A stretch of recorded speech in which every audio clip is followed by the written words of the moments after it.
Hello guys, welcome to the review of the movie Kubera acted by Dhanush garu and Nagarjuna garu. So ఇంకా వీడియోకి వెళ్ళింది ఒకే విషయం, మీరు మా ఛానల్ని సబ్స్క్రైబ్ చేసుకోకపోతే ఇప్పుడు సబ్స్క్రైబ్ చేసుకోండి.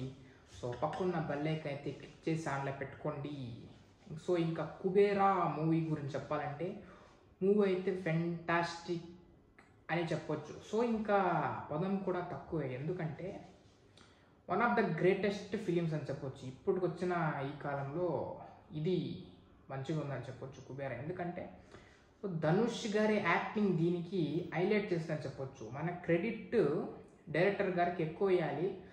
సో కొద్దిగా మైనస్ కూడా ఉంది, అది ఏంటంటే చెప్తాం తర్వాత చెప్పుకుంటూ పోదాం. కానీ సో ధనుష్ గారి యాక్టింగ్ మూవీ ఇది తెలుసుకుందాం. వాళ్ళ యాక్టింగ్ దీంట్లో ఎట్లా ఉందంటే ఒక్క సూపర్ అనే ఒక పదం తక్కువ, ఎక్స్ట్రాడినరీ అనే ఒక్క పదం కూడా తక్కువే. ఎందుకంటే వాళ్ళ యాక్టింగ్ దీంట్లో ఎట్లా ఉందంటే మనం అవార్డు ఇట్లా చేతికి ఇట్లా ఇచ్చేయచ్చు.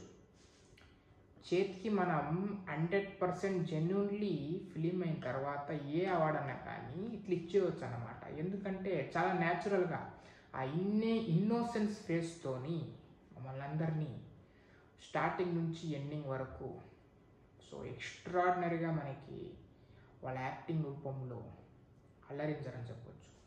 అని అల్లరించారంటే కామెడీ విషయంలో కాదు, వాళ్ళ యాక్టింగ్ దీంట్లో. సో ఎట్లా అని మీరైతే ఫిలిం చూసైతే మనకి రేటింగ్ అయితే ఇవ్వండి అని చెప్పుకుంటూ సో ఇంకా మాట్లాడుకున్నాం. Starting first half second half మన మైండ్ పాయింట్ అనేది ఎప్పుడు అంతే.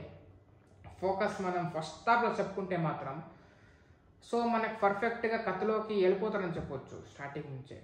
ఫస్ట్ హాఫ్ నుంచే స్టార్టింగ్ నుంచే ఫిలిం స్టార్ట్ అయిన వెంట నుంచే మన కథలోకి అయితే వెళ్ళిపోతారని చెప్పొచ్చు. డైరెక్టర్ గారు అనుకున్నట్టు కళ్ళ ముందర ఉంచుతారని చెప్పొచ్చు.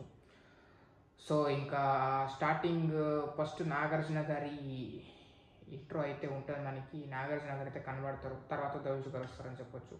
సో ధనుష్ గారు కొద్దిగా డిలే అవుతుంది వాళ్ళ ఎంట్రీ. సో ఫస్ట్ నాగార్జున గారి ఎంట్రీ ఉంటుంది. ఇంకా దాని తర్వాత ధనుష్ గారి సర్ప్రైజ్ ఎంట్రీ అది. ఎందుకంటే అలాంటి గెటప్లో వస్తారు అన్నమాట మనకి. సో మనకు ఆల్రెడీ తెలిసిందే వాళ్ళ ఎంటర్ రోల్స్ ఉంటాయని.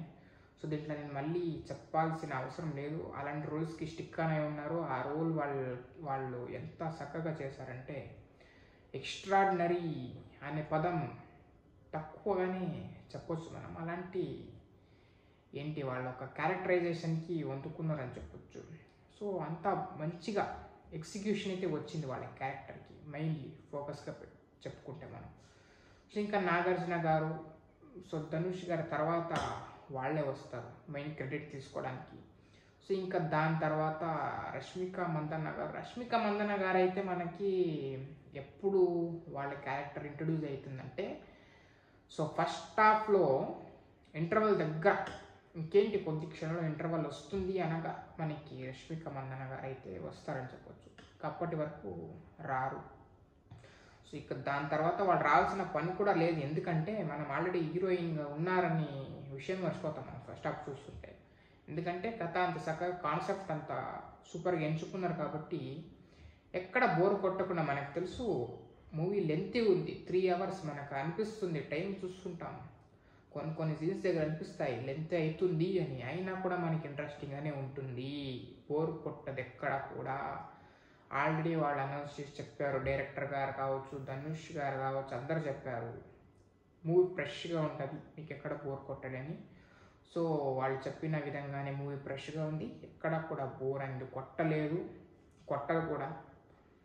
సో ఇంకా ఫస్ట్ హాఫ్ లెంతీనే అయింది, సెకండ్ హాఫ్ లెంతీనే అయింది. 3 hours మూవీ అయితే ఆల్మోస్ట్ 1.5 minutes వేసుకుంటే మనం ఫస్ట్ హాఫ్ సెకండ్ హాఫ్ కూడుతుంది. దాంట్లో ఇంకా స్టార్టింగ్ నుంచి ఫస్ట్ హాఫ్ చెప్పుకుంటున్నాము కాబట్టి ఇంటర్వల్ కూడా బాగానే అనిపిస్తుంది మనకి. ఎక్కువ ఫైట్స్లు ఏమి ఉండవు దీంట్లో ఫిలింలో.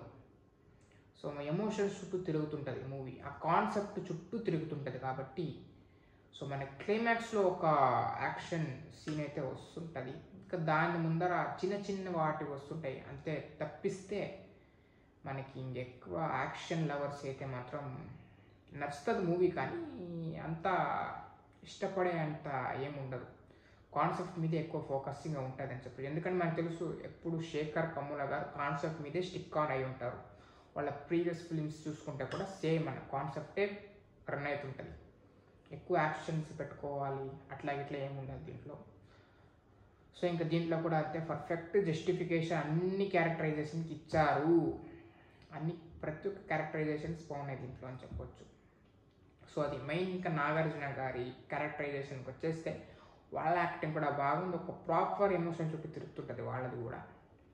సో నాగార్జున గారు అయితే సూపర్ ఎక్స్ట్రాడినరీ, వాళ్ళ యాక్టింగ్ కూడా మంచిగా ఉంది. సో క్లైమాక్స్లో ఇంకా ఎక్కువ మంచిగా చేశారని చెప్పొచ్చు. మనం నాగార్జున గారి నుంచి మనం ఏదైతే 100% ఎక్స్పెక్ట్ చేస్తామో అది వచ్చింది. సో ఇంకా బ్యాక్గ్రౌండ్ మ్యూజిక్ గురించి మాట్లాడుకోవాలి. ఎవరక్కడ మన డిఎస్పి. సో అనుకున్నదే బ్యాక్గ్రౌండ్ మ్యూజిక్ మేజర్లీ బాగుందని చెప్పొచ్చు. సో ఎందుకంటే బీజిఎమ్స్ మీద ఎక్కువ ఫోకసింగ్గా ఉంటుంది మూవీ. సో తగ్గినట్టు బీజిఎమ్స్ కూడా వస్తుంటాయి. ఆ పోయి రామావా సాంగ్ బాగుంది, కానీ బాగుంది ఇంకా దా బీజిఎమ్సే మూవీకి ఎక్కువ వాడారు. సో అది అనిపిస్తుంది. ఇంకా పోయిరా సాంగ్ పర్ఫెక్ట్ దీనికి పడ్డది అని చెప్పొచ్చు. సాంగ్ మాత్రం బాగా అనిపిస్తుంది మనకి, సెకండ్ హాఫ్లో వస్తుంది. సో అది. సో ఇంకా యాక్టర్స్ పరంగా మనం చెప్పుకుంటే అందరూ బాగా చేశారు. ఇంకా సెకండ్ హాఫ్ గురించి మాట్లాడాలి. ఏం మాట్లాడాలి? సెకండ్ హాఫ్ స్టార్టింగ్ నుంచి మనకి బాగా అనిపిస్తుంది. ఆల్మోస్ట్ ఫస్ట్ హాఫ్ అనిపిస్తుంది లేండి, కానీ మనకు ఆల్రెడీ కథ తెలిసిపోయింది కదా ఫస్ట్ హాఫ్. ఇంకా సెకండ్ హాఫ్ ఇంకే విధంగా సాగుతుంది అనేది దాన్ని మనం చూడాల్సి ఉంటుంది కాబట్టి.